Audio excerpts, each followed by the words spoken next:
নমস্কার বন্ধুরা, আপনাদের স্বাগত জানাই আমাদের চ্যানেল সিমরানস ক্রিয়েটিভ কিচেন অ্যান্ড লাইফস্টাইলের আরেকটা নতুন এপিসোডে। বিভিন্ন কাজের চাপের জন্য আপনাদের জন্য রেগুলার রেসিপি নিয়ে আসা হচ্ছে না, তার জন্য আমরা ক্ষমা প্রার্থী। তো আজকে আপনাদের জন্য একটা সম্পূর্ণ নিরামিষ রেসিপি।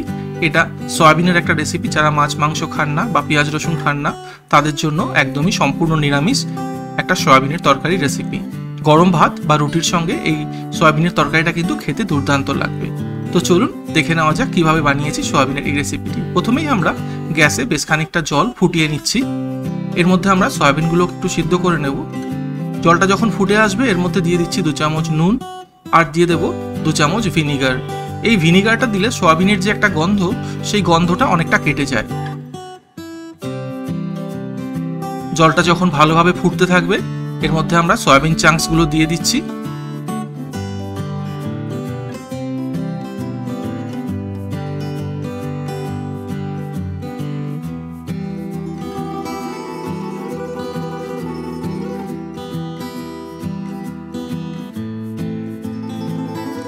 আমরা এখানে 1.5 কাপ মতো সয়া চাঙ্কস ব্যবহার করেছি। আপনারা এটা আপনাদের প্রয়োজন অনুযায়ী নিয়ে নেবেন।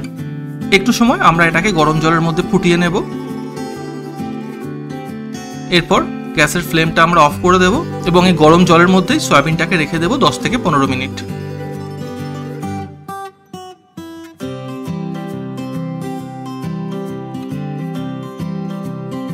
ততক্ষণ আমরা রান্নার বাকি প্রস্তুতিগুলো সেরে নিই।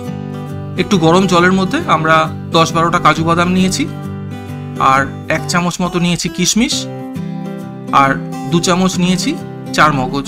এই চার মগজটা একটু ময়লা ছিল বলে আমরা একটু ধুয়ে নিয়েছি। এবার এই কাজু বাদাম কিশমিশ এবং চার মগজটাকে আমরা বেশ খানিকক্ষণ সময় ভিজিয়ে রাখবো নরম হওয়ার জন্য।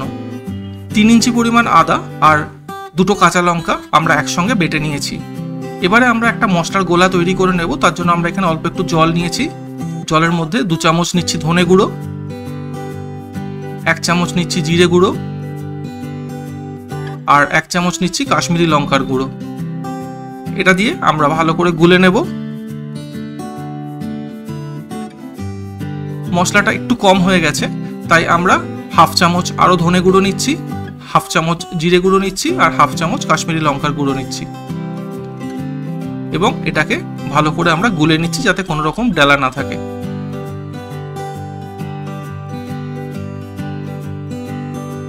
দশ 15 মিনিট পরে আমরা সয়া চাঙ্কসগুলোকে ভালো করে চিপে জল ঝরিয়ে তুলে নিয়েছি। এবার এটাকে আমরা ম্যারিনেট করব। ম্যারিনেট করার জন্য যে আদা এবং কাঁচা লঙ্কাটা আমরা বেটে রেখেছিলাম সেখান থেকে 1.5 চামচ মতো নিয়ে নিলাম।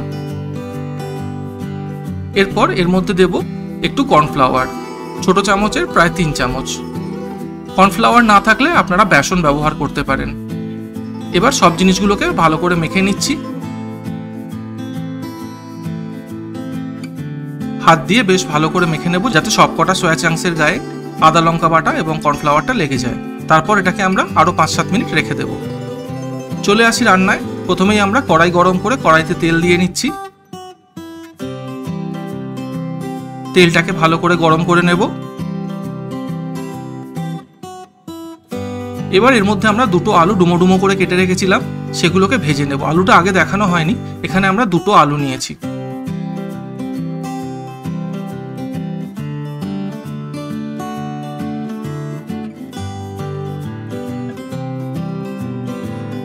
আলুগুলোকে বেশ লাল করে আমরা ভেজে নেব।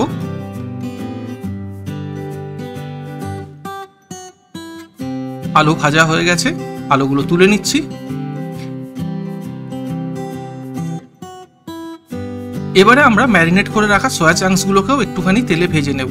তবে এতটা তেল লাগবে না, এতটা তেল দিলে পুরো তেলটাই সয়া চাঙ্কসে টেনে যাবে, তাই তেলটা আমরা একটু কমিয়ে নিচ্ছি। ম্যারিনেট করে রাখা সয়া চাঙ্কসগুলো দিয়ে দিলাম তেলের মধ্যে।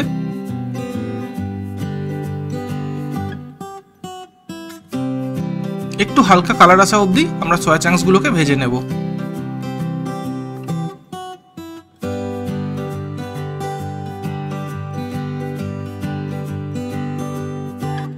হালকা কালার চলে এসেছে, আমরা সয়া চাঙ্কসগুলো কড়াই থেকে তুলে নিচ্ছি।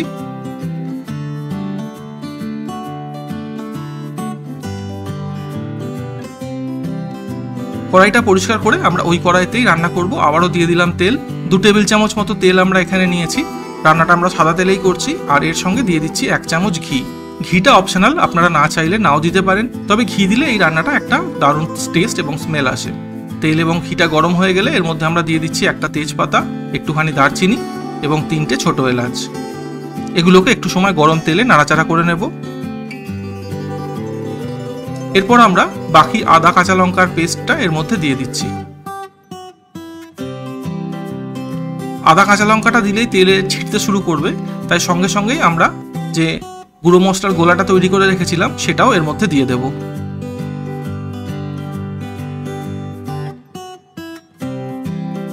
বেশ কিছুটা সময় আমরা মশলাটা কষিয়ে নেব, যতক্ষণ না কাঁচা আদার গন্ধটা চলে যাচ্ছে এবং গুঁড়ো মশলার গন্ধটা চলে যাচ্ছে, মশলা থেকে তেল আলাদা হয়ে গেছে। এবার আমরা যে কাজু বাদাম কিশমিশ এবং চারমগজের পেস্টটা তৈরি করে রেখেছিলাম সেটা তেলে দিয়ে দিলাম। বাটিটা ধুয়ে একটুখানি জলও এর মধ্যে দিয়ে দিলাম। এরপর আমরা গ্যাসের ফ্লেমটা কমিয়ে এটাকে কন্টিনিউ নাড়তে থাকবো, কারণ এর মধ্যে কাজু বাদাম আছে, না হলে কড়াইতে ধরে যাবে। গ্যাসের ফ্লেমটা কম রেখে এটা কন্টিনিউ নাড়তে থাকবো এবং শুকাতে থাকবো যতক্ষণ না মশলা থেকে এরকম তেল আলাদা হয়ে যাবে এবং মশলাটা কড়াই থেকে আলাদা হয়ে আসবে। এরপর আমরা এর মধ্যে সামান্য একটু জল দিয়ে দিচ্ছি।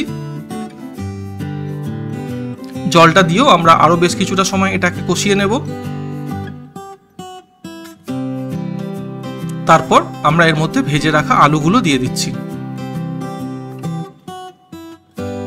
আলুগুলো ভাজার সময় অনেকটা সিদ্ধ হয়ে গেছিল, আর যদি একটু সিদ্ধ হতে বাকি থাকে সেটা গ্রেভির মধ্যে সিদ্ধ হয়ে যাবে। এরপর আমরা দিয়ে দিচ্ছি স্বাদ অনুযায়ী নুন।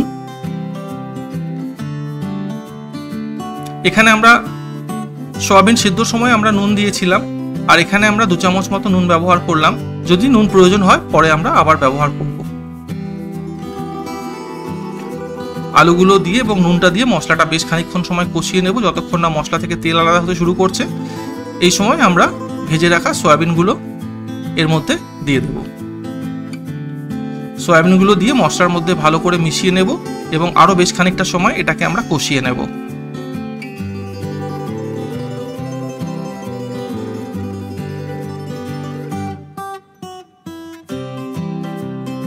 অন্তত 3 থেকে 4 মিনিট এটা আমরা ভালো করে কষিয়ে নেব। তারপর এর মধ্যে আমরা দিয়ে দিচ্ছি জল। সয়াবিনগুলো যেহেতু একদম জল চিপে নেওয়া হয়েছিল, তাই বেশ খানিকটা জল কিন্তু সয়াবিন অ্যাবজর্ব করে নেবে, সেই আন্দাজে জলটা ব্যবহার করবেন।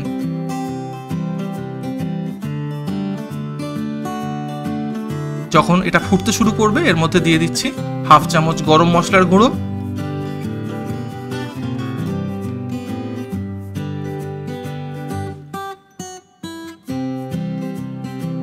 বেশ কিছুটা সময় এটা ফুটতে থাকবে। এরপর আমরা এর মধ্যে দিয়ে দিচ্ছি একটু কসুরি মেথি। কসুরি মেথিটাকে আমরা শুকনো তাওয়ায় একটুখানি আগে রোস্ট করে নেব, তাতে কসুরি মেথির ফ্লেভারটা ভালো আসে।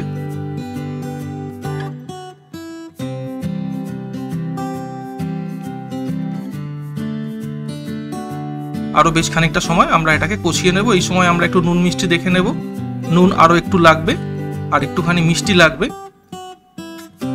হাতের কাছে চিনিটা পাচ্ছিলাম না বলে আমি এখানে সুগার ফ্রি ব্যবহার করেছি, আপনারা চিনি ব্যবহার করতে পারেন।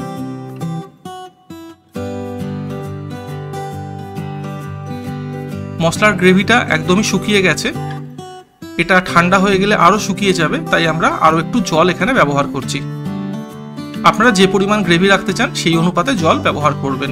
জলটা দিয়ে আরো বেশ খানিকটা সময় এটাকে ফুটিয়ে নেব। সয়াবিনের সঙ্গে গ্রেভিটা বেশ মাখা মাখা হয়ে এসছে। আমাদের রান্না কমপ্লিট। এবার আমরা গ্যাসের ফ্লেমটা অফ করে দিচ্ছি। সয়াবিনের এই তরকারিটা খেতে ভীষণই টেস্টি হয়। ভাত হোক বা রুটি সবকিছুর সঙ্গেই খেতে খুবই ভালো লাগে। আপনারা এটা বাড়িতে অবশ্যই একবার রান্না করবেন। কেমন লাগলো সেটা কমেন্টে লিখে আমাদের জানাবেন, আর কি ধরনের রেসিপি আপনারা দেখতে চান সেটাও কিন্তু আমাদের লিখে জানাবেন। যদি আমাদের এই রেসিপিটা আপনাদের ভালো লেগে থাকে তাহলে লাইক করবেন, শেয়ার করবেন, আমাদের চ্যানেল সাবস্ক্রাইব করে সাথে থাকবেন। আপনাদের সঙ্গে আবার দেখা হবে পরবর্তী ভিডিওতে। সবাই খুব ভালো থাকবেন। নমস্কার, ধন্যবাদ।